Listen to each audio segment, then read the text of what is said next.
La Procura di Venezia ha chiesto di archiviare l'accusa contro una persona che su Facebook aveva definito porci degli amministratori pubblici. Questo perché ormai è consueto l'insulto ai politici nella dialettica quotidiana, a tal punto da perdere la forza lesiva e ridursi ad un ordinario metodo attraverso il quale criticare la loro azione.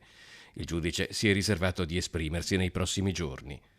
I fatti si sono verificati in un comune del Veneziano, ma fanno discutere ovunque, compreso nel capoluogo, dove proprio oggi c'è consiglio comunale. Oltre che politico di lungo corso, Gianfranco Bettini è anche sociologo. È un esercizio difficile tenere l'equilibrio fra garantire il mio diritto di dire anche con forza quello che penso di una persona, di una situazione e l'evitare che vada oltre. Sfoghi che certo possono essere a volte molto fastidiosi, molto irritanti, a volte anche pericolosi quando aizzano alla violenza, per esempio. Attacchi, se non addirittura offese e minacce via internet sono fenomeni tristemente diffusi da parecchio tempo. Ermelinda Damiano, da 8 anni presidente del Consiglio Comunale di Venezia, racconta la sua esperienza. Appena eletta nel 2015 ho ricevuto i peggiori insulti che potessero essere attribuiti a una donna, insulti anche personali. Sono andata avanti dritta per la mia strada cercando di dimostrare con i fatti quello che potevo valere come persona e come amministratore.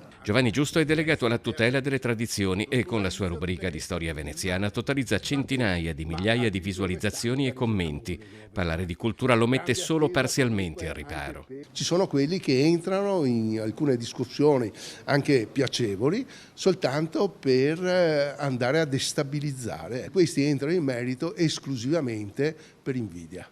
Quasi sempre l'invidia la gioca alla grande. Quindi non badiamoci, io nemmeno rispondo.